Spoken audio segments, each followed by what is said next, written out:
Hello दोस्तों, आज हम आपको बताएंगे लिब्रे ऑफिस राइटर के फॉर्मेटिंग टूल बार के बारे में। तो इसके लिए सबसे पहले हम यहाँ पर लिब्रे ऑफिस राइटर को ओपन कर लेते हैं और लिब्रे ऑफिस राइटर में हम देख सकते हैं कि यहाँ पर हमें सबसे पहले ऊपर टाइटल बार देखने को मिल रहा है, जहाँ पर आपको आइकन, प्रोग्राम का नाम और फाइल का नाम दिखाई दे रहा है। साथ ही साथ यहाँ पर आपको 3 कंट्रोल बटन्स भी दिखाई दे रही हैं, जिसमें आप मिनिमाइज कर सकते हो, मैक्सिमाइज या रिस्टोर कर सकते हो, साथ ही साथ क्लोज भी कर सकते हो। टाइटल बार के ठीक नीचे आपको यहाँ पर देखने को मिलता है मेन्यू बार, और यहाँ पर टोटल आपको 11 मेन्यूज देखने को मिलते हैं, जो कि स्टार्ट हुए हैं फाइल मेन्यू से और खत्म हुआ है हेल्प मेन्यू से। मेन्यू बार के ठीक नीचे आपको यहाँ पर देखने को मिलेगा स्टैंडर्ड टूल बार, जिसमें न्यू, ओपन, सेव वगैरह की बटन्स आपको देखने को मिल सकती हैं। नेक्स्ट यहाँ पर बार आता है फॉर्मेटिंग टूल बार, और इसी टूल बार के बारे में आज हम यहाँ पर आपसे चर्चा करेंगे। तो इस टूल बार को सीखने के लिए सबसे पहले हम यहाँ पर कुछ डेटा टाइप कर लेते हैं, जिसके लिए मैं यहाँ पर डमी टेक्स्ट को इंसर्ट करने वाला हूँ, और इसकी शॉर्टकट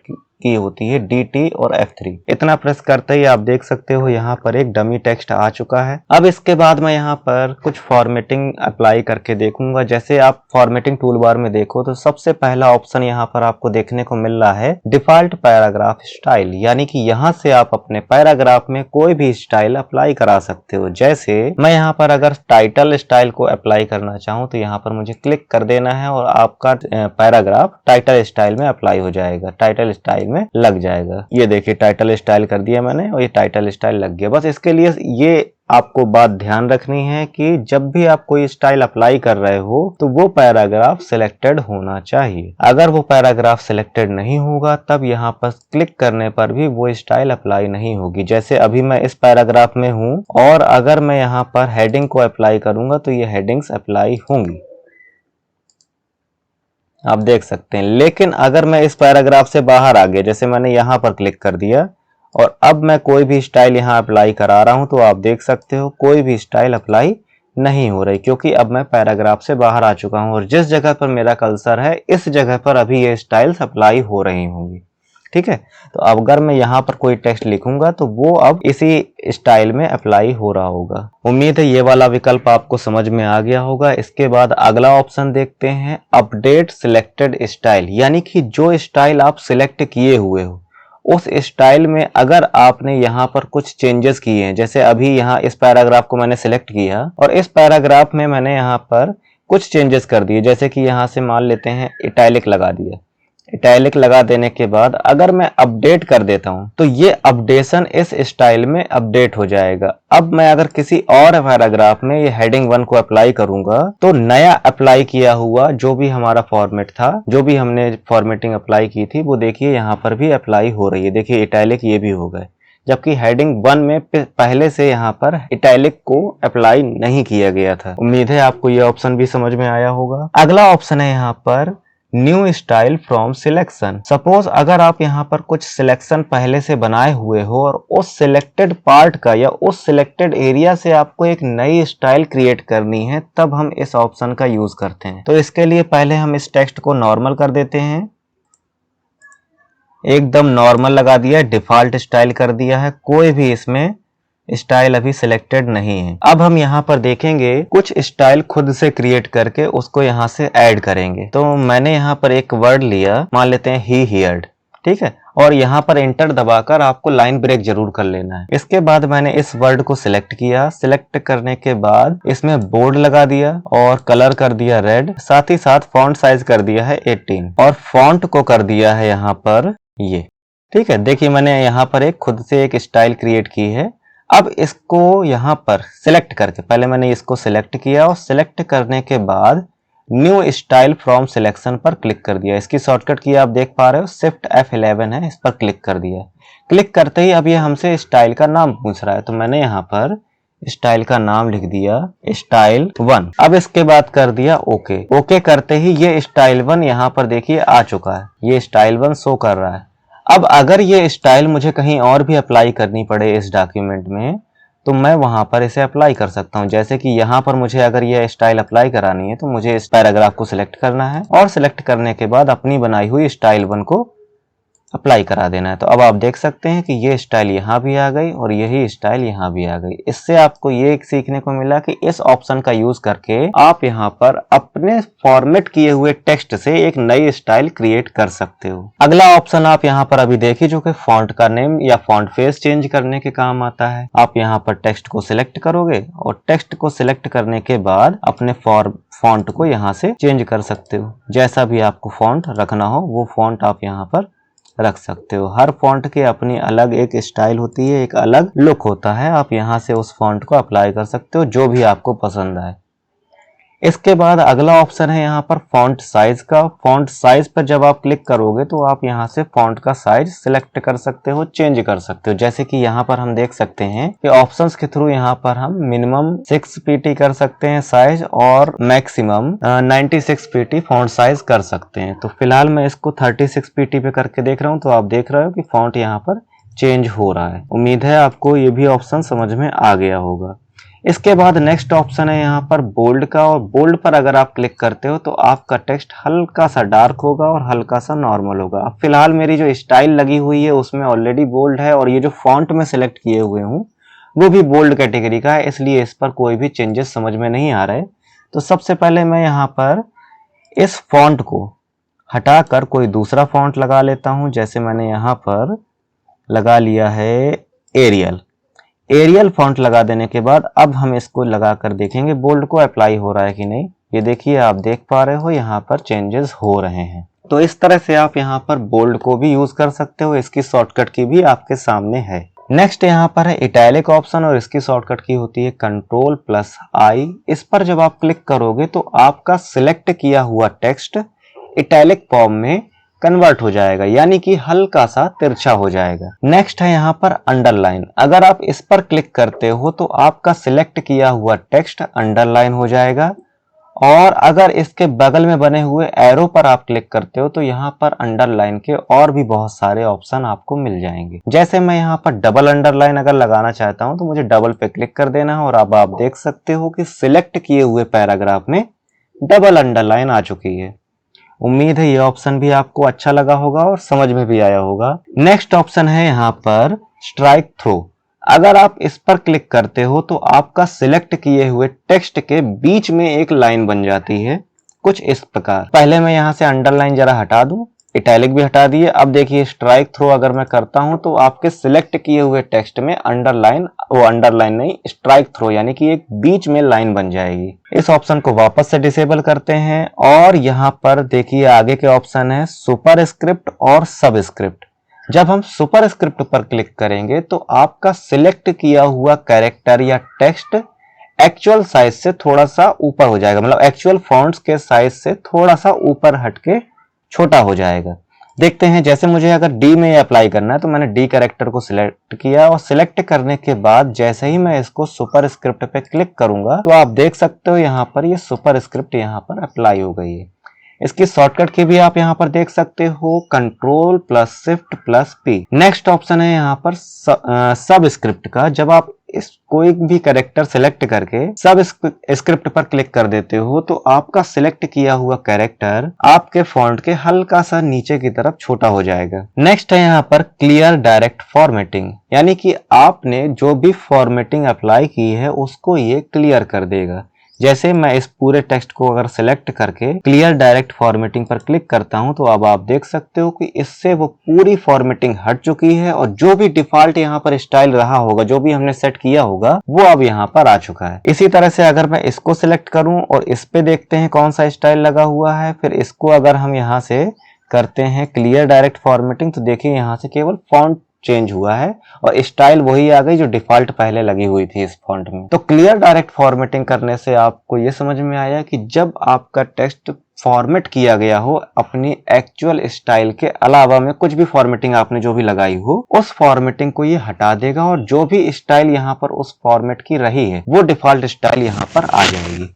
जैसे इस वाले टेक्स्ट में मैं अपनी बनाई हुई स्टाइल को यूज किया था, इस वजह से यहाँ पर वही स्टाइल अप्लाई हो गई, अदर जो मैंने फॉर्मेटिंग की थी वो हट गई। उसी तरह से इस टेक्स्ट में मैंने कोई भी स्टाइल सेलेक्ट नहीं की थी, यहाँ पर डिफॉल्ट स्टाइल लगी हुई थी। फॉन्ट चेंज किया हुआ था तो यहाँ पर आप देख सकते हो फॉन्ट बस चेंज हो गया क्लियर स्टाइल, वो क्लियर डायरेक्ट फॉर्मेटिंग करने से। इसकी शॉर्टकट की आप देख सकते हो क्या है, Ctrl+M। नेक्स्ट ऑप्शन है यहाँ पर फॉन्ट कलर, और इसका यूज करके आप फॉन्ट का कलर चेंज कर सकते हो। जैसे मैंने इसको सिलेक्ट किया और सिलेक्ट करने के बाद आप इनमें से कोई भी कलर लगा सकते हो। अगर ये कलर ऑप्शन आपको पसंद नहीं आ रहा है तो आप यहाँ पर जाकर अलग अलग टाइप के, अलग अलग कैटेगरी के कलर ऑप्शंस लगा सकते हो, जो भी आपको ठीक लगे। ठीक है, अगर ये भी आपको ठीक नहीं लगते तो आप यहाँ कस्टम कलर पे जाके खुद इस तरह से RGB कलर्स क्रिएट भी कर सकते हो अपनी मर्जी के अकॉर्डिंग, और फिर ओके करके वही यहाँ पर अप्लाई भी करा सकते हो। नेक्स्ट ऑप्शन है यहाँ पर character highlighting colour. By default तो यहाँ पर येलो सिलेक्टेड रहता है, लेकिन अगर आप चाहो तो अगर यहाँ पर डायरेक्ट क्लिक करोगे तो येलो कलर से हाईलाइट कर देगा, लेकिन अगर आप इसके बगल में एरो पर क्लिक करते हो तो यहाँ पर फिर से वही कलर के ऑप्शन आ जाएंगे और यहाँ से आप अपना कोई भी कलर सिलेक्ट करके हाईलाइट कलर लगा सकते हो। अगर आप कहीं पर हाईलाइट कलर पहले से लगाए हुए हो और उस हाईलाइट कलर को आपको हटाना है तो यहाँ नो फिल ऑप्शन पे क्लिक कर दोगे और कलर हट जाएगा, लेकिन केवल सिलेक्ट किए हुए पैराग्राफ या फिर टेक्स्ट से। जैसे मैंने इसको सिलेक्ट किया, यहाँ पर आए और नो फिल पे क्लिक कर दिया तो यहाँ से देख सकते हैं आप हाईलाइट कलर हट चुका है। इसके बाद नेक्स्ट ऑप्शन है यहाँ पर अलाइनमेंट के। तो यहाँ पर आपको लिब्रे ऑफिस राइटर में 4 तरह के अलाइनमेंट दिए जाते हैं पैराग्राफ्स के लिए, तो इन सबको 1 बाय 1 अप्लाई करके देख लेते हैं। अभी यहाँ पर डिफॉल्ट रूप से लेफ्ट अलाइन लगा हुआ है और इसका आपको इफेक्ट कुछ ऐसा दिखाई देगा कि आपके पेज में लेफ्ट साइड से जो कैरेक्टर्स होंगे वो प्रॉपरली अलाइंड होंगे। देखिए, देख सकते हैं आप यहाँ पर एक लाइन में आपके टेक्स्ट हैं, लेकिन राइट साइड में ऐसा नहीं है। लेकिन अगर हम इस पूरे टेक्स्ट को Ctrl+A की मदद से सिलेक्ट कर दें, फिर इसके बाद अगर हम कर देते हैं सेंटर अलाइन, तो आपके सिलेक्ट किए हुए टेक्स्ट सेंटर हो जाएंगे, आपके पेज में सेंटर पर आ जाएंगे। और अगर आप यहां से राइट अलाइन को सिलेक्ट कर देते हो तो आपके पेज में आपका टेक्स्ट राइट साइड से अलाइन हो जाएगा। आप देख सकते हो राइट साइड से एक लाइन में है और यहाँ पर अलाइंड नहीं है। लेकिन अगर हम यहाँ से जस्टिफाई कर देते हैं तो आपका सिलेक्ट किया हुआ टेक्स्ट दोनों तरफ से अलाइन हो जाएगा। बस यहाँ पर आपको याद रखना है कि अगर आपने कहीं पर एंटर बटन दबाकर लाइन को ब्रेक किया होगा, उस केस में ऐसा नहीं होगा कि ये वर्ड स्ट्रेच होकर पूरा यहाँ तक फिल कर दे। ठीक है, आपने नॉर्मली जो टाइपिंग की होगी जिसमें आपके वर्ड्स ऑटोमेटिकली नेक्स्ट लाइन पर आए हैं, केवल वहीं पर आपको दोनों साइड से अलाइन हुए टेक्स्ट दिखाई देगा। लेकिन जहां पर भी आपने एंटर बटन दबाकर लाइन चेंज की होगी उस केस में आपको ऐसा नहीं मिलेगा, लेफ्ट साइड से ही अलाइन आपको वो वाला टेक्स्ट मिलेगा। जैसे अगर मैं यहाँ पर ही कई जगह पर इस तरह से एंटर बटन दबाकर लाइन चेंज कर दूं तो अब आप देख सकते हो कि आपका टेक्स्ट लेफ्ट साइड से तो अलाइन है लेकिन राइट साइड से नहीं है, जस्टिफाई सिलेक्ट होने के बाद भी। तो जस्टिफाई तभी काम करेगा जब आपका प्रॉपरली टेक्स्ट आपने टाइप किया हो विदाउट एंटर प्रेस किए। हाँ, जहां पर आपने एंटर प्रेस किया होगा वहां पर आपका टेक्स्ट लेफ्ट साइड ही अलाइन होगा। नेक्स्ट यहाँ पर देखते हैं, यहाँ पर है कुछ ऑर्डर्ड लिस्ट बनाने के लिए ऑप्शन। यहाँ से आप कुछ अनऑर्डर्ड लिस्ट बना सकते हो जैसे कि बुलेट्स और नंबरिंग। तो नंबरिंग के लिए तो आ जाती है आपकी ऑर्डर्ड लिस्ट, और जिसमें बुलेट्स का यूज करते हैं या इस तरह के किसी सिंबल का यूज करते हैं उस प्रकार की लिस्ट को कहा जाता है अनऑर्डर्ड लिस्ट। तो इसको बनाने का तरीका बहुत ही सिंपल है। आपको सबसे पहले तो अपने टेक्स्ट पे आ जाना है और स्टाइल अगर आप चेंज करना चाहो तो कर सकते हो। मैं फिलहाल डिफॉल्ट स्टाइल लगा देता हूं। अब इसके बाद यहाँ पर अगर हम अनऑर्डर्ड लिस्ट को टॉगल कर देते हैं तो यहाँ पर देख सकते हैं कि बाय डिफॉल्ट बुलेट यहाँ पर आ गए, मतलब डॉट आ गया है। अब अगर हम कुछ भी यहाँ पर लिस्ट लिखेंगे और इंटर प्रेस करेंगे तो नेक्स्ट जो भी डॉट होगा या नेक्स्ट जो भी सिंबल होगा वो अपने आप आता रहेगा, ये देख सकते हैं। और अगर आपको लिस्ट बनाने के बाद भी इन मार्कर को चेंज करना है तो आप यहाँ पर क्लिक करके इनमें से कोई भी मार्कर लगा सकते हो। इसके अलावा अगर आप चाहते हो कि आपने अगर अनऑर्डर्ड लिस्ट बनाई है और उससे आप यहाँ पर ऑर्डर्ड लिस्ट में कन्वर्ट करना चाहते हो, मीन्स आप यहाँ पर डॉट या स्क्वायर की जगह पर नंबरिंग लाना चाहते हो तो उसके लिए भी आप यहाँ पर क्लिक कर सकते हो। ये नंबर शो हो रहे हैं, जो भी फॉर्मेट आपको पसंद आए यूज कर सकते हो, या जरूरत पड़ने पर आप उन ऑप्शंस को कस्टमाइज भी कर सकते हो। जैसे कि यहाँ पर देख सकते हैं आप ब्रैकेट वगैरह इस तरह के आ रहे हैं, आप चाहो तो डैश वगैरह कुछ भी मेंशन कर सकते हो कस्टमाइज पर जाकर। तो मैं फिलहाल इसको चुनता हूं। तो आप देख सकते हैं यहाँ पर 1-2 के ऑर्डर पर आपकी लिस्ट अब आ चुकी है। नेक्स्ट है यहाँ पर आउटलाइन फॉर्मेट, और इसका यूज करके आप डिफाइन कर सकते हो कि आपको नेस्टेड लिस्ट में नंबरिंग किस तरह की चाहिए। नेस्टेड लिस्ट का मतलब होता है एक लिस्ट के अंदर बनाई हुई दूसरी लिस्ट। जैसे कि अभी आप देख पा रहे हो कि यहाँ पर 1 2 3 से मैंने स्टार्ट किया है, और यहाँ पर भी कुछ प्री डिफाइंड स्टाइल्स आपको मिल रही हैं। जैसे कि अगर मैं चाहता हूं कि यहाँ पर पहले स्टार्ट हो 1 से, और फिर उसके बाद जो उसके अंदर मैं लिस्ट बनाऊं, आउटर लिस्ट के अंदर जो इनर लिस्ट में बनाऊं वो ABCD से स्टार्ट हो, तो फिर मैं उसके लिए ये वाला ऑप्शन सिलेक्ट कर दूंगा। तो अब आप देख सकते हो कि 1 2 3 से स्टार्ट हो रहा है। लेकिन अगर इसके अंदर हम क्लिक करके एक बार टैब बटन दबाते हैं तो इसके अंदर अब यहाँ पर ABCD में शो हो रही है। जैसे कि अब यहाँ पर हम कोई भी ऑप्शन दे सकते हैं। एग्जाम्पल के लिए ले लेते हैं, अगर हम क्वेश्चन आंसर बना रहे हैं तो इस तरह से आप क्वेश्चंस को टाइप कर सकते हो, और यहाँ पर आपके देख सकते हैं 4 ऑप्शन ABCD के फॉर्म में आ गए। इसी तरह से आप चाहो तो यहाँ पर भी कर सकते हो। इंटर बटन दबाना है और टैब बटन दबाना है, इसके बाद आपका नेक्स्ट ऑर्डर तैयार। अब आप जो भी ऑप्शन यहाँ पर प्रोवाइड करना चाहो प्रोवाइड कर सकते हो। उम्मीद है ये ऑप्शन भी आपको समझ में आ गया होगा। इसके बाद नेक्स्ट ऑप्शन यहाँ पर आता है इंक्रीज इंडेंट और डिक्रीज इंडेंट। अगर हम इंक्रीज इंडेंट पर क्लिक करते हैं तो आपका सिलेक्ट किया हुआ पैराग्राफ, जैसे कि मैं अभी इस पैराग्राफ पे आ गया हूं और अब इंक्रीज पे क्लिक करता हूं, तो अब आप देख सकते हो कि ये पूरा का पूरा पैराग्राफ कुछ इस तरह से इंडेंट हो रहा है, मतलब कि एक स्पेस आ रहा है प्रॉपर पेज के लेफ्ट साइड से। अगर हम यहाँ डिक्रीज पर क्लिक करते हैं तो डिक्रीज पर भी देख सकते हैं आप, जो इंडेंट आया था वही इंडेंट यहाँ से चला गया। जब इंडेंट बचेगा ही नहीं तो डिक्रीज करने से कोई भी इफेक्ट नहीं आएगा। यानी कि डिक्रीज बटन आपकी तभी काम करेगी जब आपने इंडेंट को इंक्रीज किया होगा। अगर इंडेंट को इंक्रीज नहीं किया है तो फिर डिक्रीज बटन भी वहां पर काम नहीं करेगी। अब यहाँ पर अगर हम चाहें कि हमें केवल ये पहली लाइन ही इंडेंट करनी है, तो इसके लिए देखिए मैंने इसको सिलेक्ट किया, और सिलेक्ट करके अगर मैं इंडेंट पे क्लिक करूंगा तो इसका इफेक्ट ध्यान से देखिएगा। ये देखिए ये पूरे पैराग्राफ पर ही काम करेगा। ठीक है, तो अगर आपको केवल एक लाइन में ही या शुरुआत की ही एक लाइन कुछ आगे करनी है तो आप इसके लिए कीबोर्ड से टैब बटन का यूज करके ये काम कर पाओगे। ठीक है, पहले आपको कर्सर यहाँ पर रख लेना है, फिर उसके बाद कीबोर्ड से टैब बटन दबा देनी है। लेकिन जैसे मैंने यहाँ पर एंटर बटन दबाकर लाइन चेंज की हुई है, और अगर मैं इसको सेलेक्ट करता हूँ, जैसे इस पर मैंने बीच में कहीं पर भी माउस रख दिया या सिलेक्ट भी कर लिया, दोनों एक ही तरह का काम करेंगे। मैंने यहाँ पर माउस कर्सर रखा, अब इसके बाद जैसे ही मैं इंक्रीज कर रहा हूँ तो देख सकते हैं आप कि केवल ऊपर वाली ही लाइन इंडेंट हो रही है, क्योंकि वो लाइन अपने आप में ही पैराग्राफ है, क्योंकि मैंने यहाँ पर लाइन को ब्रेक कर दिया था इंटर बटन दबाकर। उम्मीद है आपको ये समझ में आया होगा। नेक्स्ट ऑप्शन यहाँ पर है लाइन स्पेसिंग। अगर हम इसका यूज करते हैं तो आप एक पैराग्राफ में लाइन की स्पेसिंग को कंट्रोल कर सकते हो। जैसे कि मैंने यहाँ पर पूरे डॉक्यूमेंट को सिलेक्ट कर लिया, और सिलेक्ट करने के बाद अगर मैं यहाँ पर आकर लाइन स्पेसिंग देखूं तो यहाँ पर by default 1 line spacing selected है।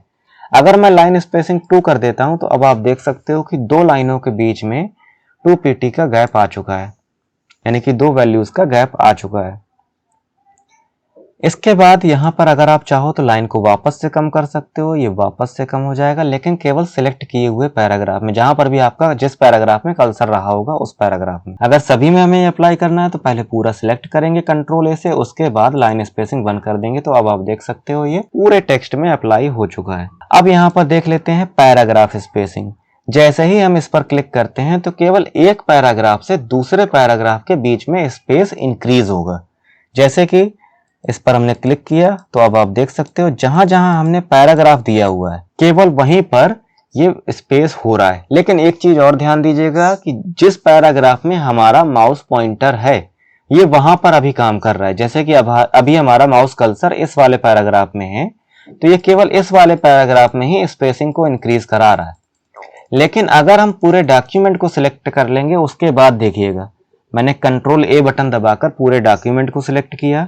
अब इसके बाद मैं करता हूं इंक्रीज, तो जहां जहां इंटर बटन दबाकर लाइन चेंज की गई होगी उस पूरे पैराग्राफ में स्पेसिंग आएगी ये। लेकिन लाइन स्पेसिंग हम नहीं बढ़ा रहे हैं, इस वजह से आप देख सकते हो इस पैराग्राफ के बीच में जितनी भी लाइनें हैं इनका स्पेस यहाँ पर इंक्रीज नहीं हो रहा है। और यहाँ से आप देख सकते हो कि इस ऑप्शन को आप डिक्रीज भी कर सकते हो, मतलब पैराग्राफ स्पेसिंग को डिक्रीज भी कर सकते हो। उम्मीद है पूरी वीडियो आपको बहुत पसंद आई होगी, इसलिए इस वीडियो को अपने ज़्यादा से ज़्यादा दोस्तों के साथ शेयर करें, हमारे चैनल को सब्सक्राइब करें और सब्सक्राइब करने के बाद बेल आइकन को भी ज़रूर दबाएं।